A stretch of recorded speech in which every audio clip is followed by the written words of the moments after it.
Welcome to the Do Good X podcast, a sanctuary from the entrepreneurial grind.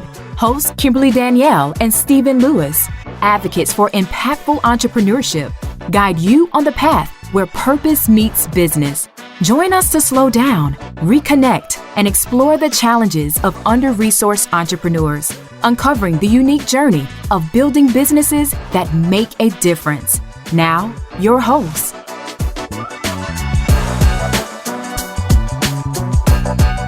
Welcome, everyone, to the Do Good X podcast. I am Kimberly Danielle, and I am a community builder, coach, and communication strategist who comes from generations of faith-driven leaders and entrepreneurs who believe that our purpose should drive us to contribute to the common good. And here we are, another episode in, Stephen. Hey, Kimberly, it's good to be with you. As you know, I am a catalyst for positive change in communities and businesses, and for over 2 decades, I've inspired leaders and entrepreneurs to live and work on purpose with intention, faith, and a commitment to their well-being.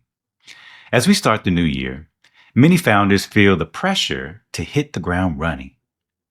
But we want to invite you into a different rhythm, one where you will move with intention. And intention often requires slowing down, reflecting, and sometimes even reset. So today, we want to reintroduce an episode with someone who models this. Jay Johnson is the CEO and co-founder of Prep Intel and the founder of College Prep U. He is a go-getter, but he also understands what it means to build at a pace shaped by faith and guided by clarity. And the story reminds us of the importance of listening for direction for our next steps. Yeah, Stephen, I really enjoyed this episode with Jay, and this was early on in our first season. For those of you who are listening in, if you are entering into this year really discerning your next step or even a leap, Jay's story might inspire you and speak to you. He took risks for his business, but they were really grounded and thoughtful and faith-led. So maybe you might be in this moment pausing to ask, what am I called to do in this year in my business?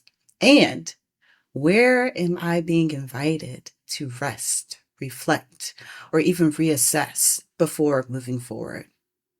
Yeah, Jay is a dynamic and an inspirational leader, and I think you're going to be excited about what he has to offer. The growth of Jay's business, it wasn't rushed. I mean, the scaling of his business unfolded over time, and he was prayerful. He was intentional, but he was also willing to take risks.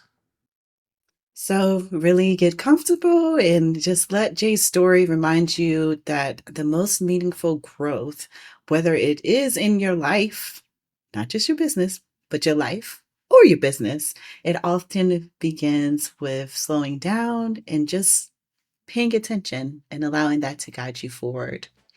So enjoy this episode. College Prep U.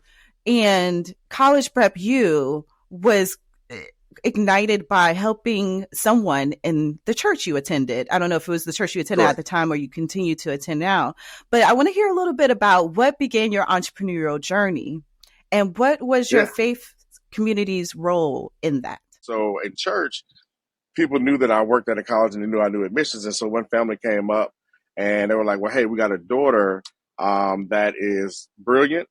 She's a student athlete, and we're trying to decide which school to go to, and then how can we leverage scholarships. And most importantly, we don't want the bulk of her scholarships coming from the GI Bill, which her dad was a veteran, as well as athletics. She has the academics to get a academic scholarship that should cover everything. We just need to source through and know the lingo. And so they just happened to look at a school that's local to Alabama, an HBCU. And I said, oh, well, I know the director of admissions over there. So I was like, but I know their requirements and their policies. I was like, do you know you could appeal their scholarships? And she was like, what does that mean? I was like, well, if you're not happy with the academic scholarship, you literally can say, hey, I want to challenge it and want to know if there's more money for me to get. And she ended up getting a full academic ride. So then she played basketball, and it was a choice and not a requirement. And so my mom was like, yo, you should start a company doing this. And so I was in church and I was like, man, let me really just think about it. And the pastor at the time was doing these series on just like taking risk. And I was like, yo, I'm all about risk. And so I was like, well, let me do my due diligence. And it was funny because I thought about joining it was a franchise. They had a franchise that did college admission advising, and so I went to go look at this franchise, and I was like, man, this could be cool, but I'm looking at all the barriers that this franchise put around. I'm looking at the profit margins. I'm looking at the other franchisee owners, and I'm looking at the owner of the franchise. And I was like, it just doesn't make sense. It's not adding up. Like they say, the math ain't math. And so I was like, yeah, no. So I prayed. I was like, it was crazy because it happened July 2017 during the solar eclipse. So literally I was driving to this city to go view this place this business, and the eclipse was happening. And I was like, man, when I got there, I saw the sun, get blacked out, got dark, and then the light came on. So I kind of took that metaphorically. Like in my mind, I didn't really know how to put a company like this together. So it was dark. I got there. Well, actually, it was light because the idea. I got there, saw how he had it. It was cool, but I didn't like the feeling. So to me, that was darkness. And then when I left and I was coming back, I was like, man, I can do this on my own. And then that's when I felt like the light came back out to me. And I was like, I'm going to start up College Prep U. And so literally off of a consultation and a client in church, the word saying taking risk, as well as just using God's beautiful creation of just like the eclipse, solar eclipse, as a way to kind of help me see what I know I can do, and I don't need anyone else to put a barrier on me. Help me start College Prep U. When we first talked years ago, early last year, which was in the first year, you had 37 students for College Prep U, and then in the second year, that increased to 2,500. Yes, you all heard me right. 2,500, 37 to 2,500. That's a significant increase just in 1 year.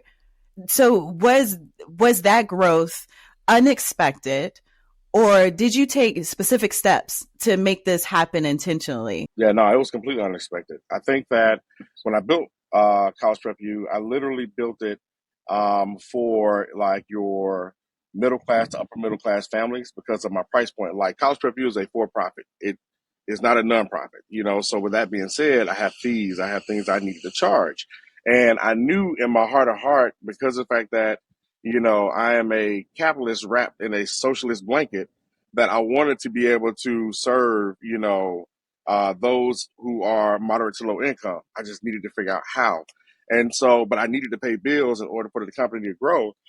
And so the 37 clients that I had came really because of the fact that I just was doing good business. It just so happened that one of my Morehouse brothers, who's also my attorney, connected me to a guy here in Birmingham, and he had a company that was similar. He had a nonprofit version of me. And so I was like, man, okay, I already knew who he was. I knew who his company was because I did my due diligence when I was, looking at the market to see, how feasible opening up my company would be.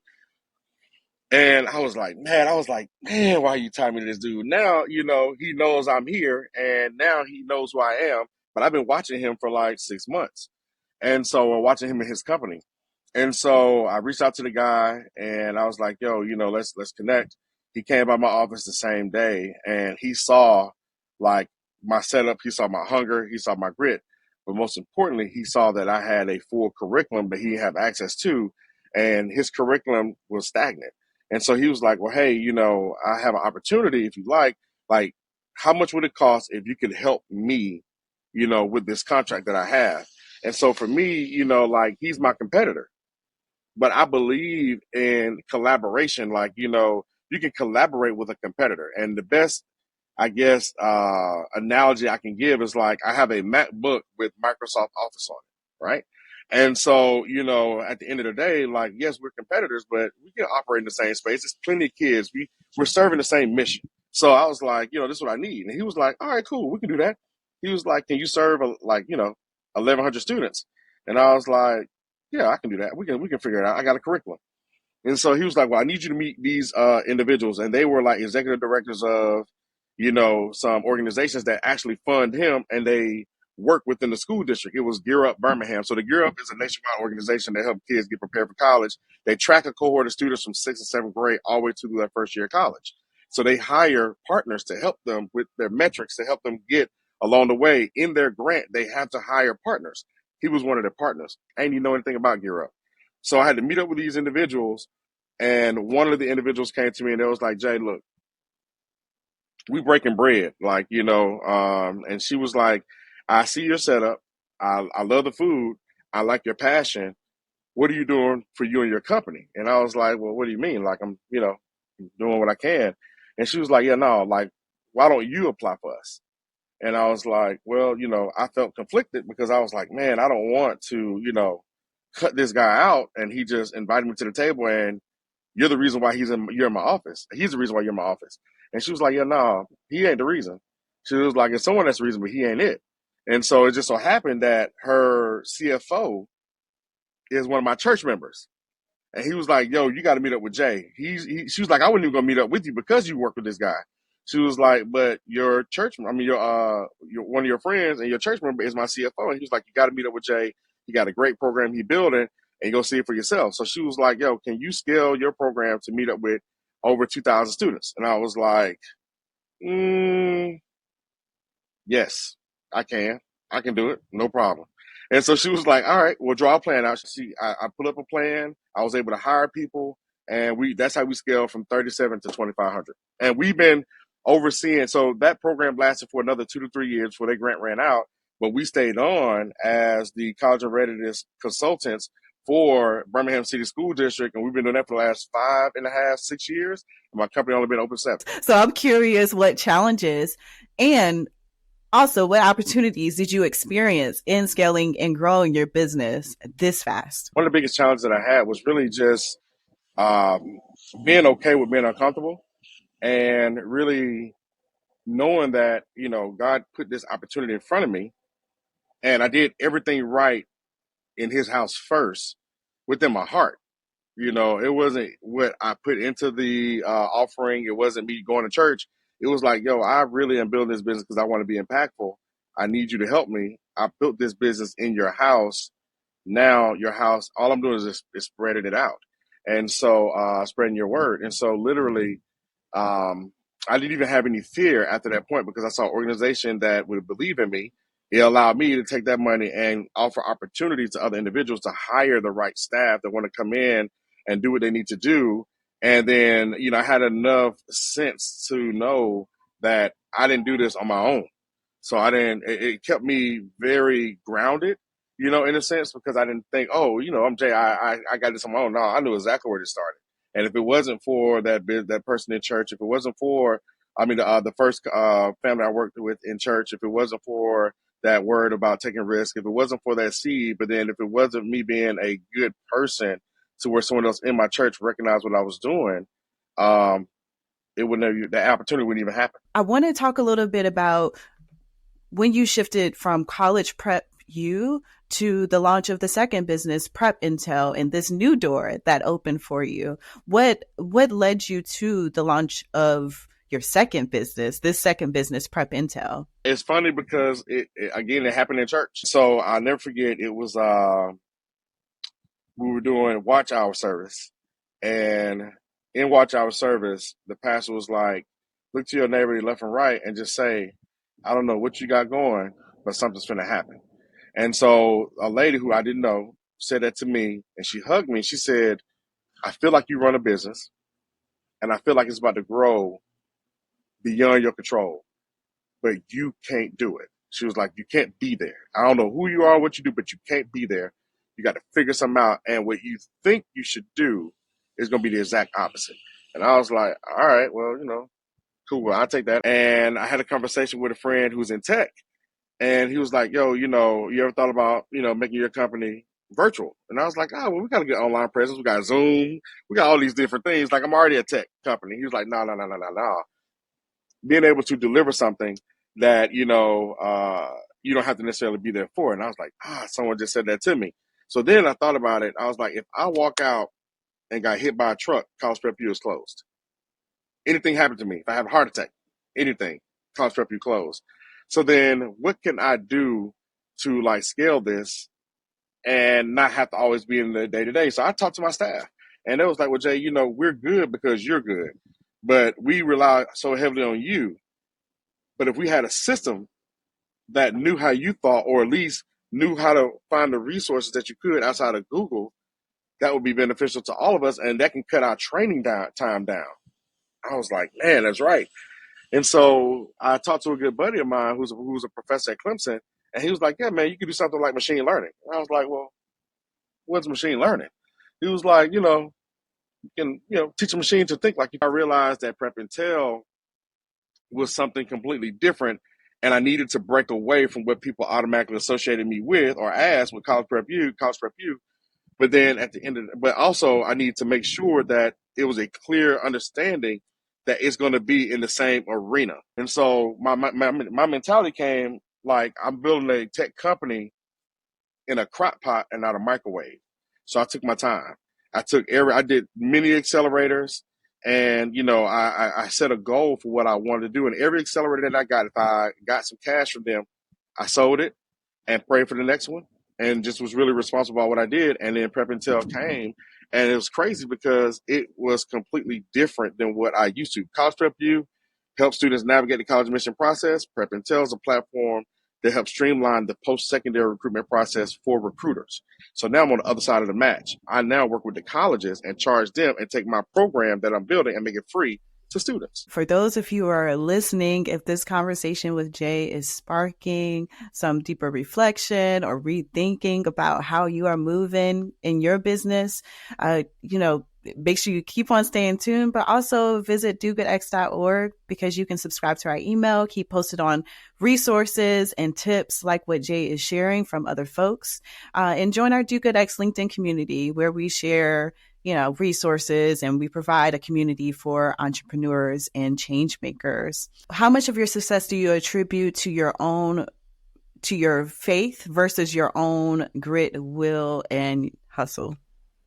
Yeah, like I think my grit and will came from my faith. It all runs together. It's not separate. Like I'm not in a like, it was so funny. Someone asked me, because we do March Madness just in, and that's our jam. Someone just asked me, like, was I going for Angel Reese or Caitlin Clark? And I was like, both. I like both. So like, as a true person who loves sports and competition, I like both. So I'm not in a and or. It's and both. Like I can have both. So I like Prince and Michael Jackson. I like LeBron James and Kobe Bryant. So it doesn't matter to me. I don't have to choose. So my grit and my faith are one and the same. Well, thank you so much, Shay, for taking the time among all of the spaces and places you're in that are vying for your attention. I appreciate you taking the time to chat with me today and share your insights. Please keep tuning in, and I look forward to you joining us in future episodes. Until then, do good. Thank you for listening to the Do Good X podcast. To continue the conversation or access our resources, visit www.dogoodx.org. Join us again for conversations that will nourish your soul, ignite your dreams, and empower you to build an impactful business, one intentional step at a time. Until then, keep striving, thriving, and doing good.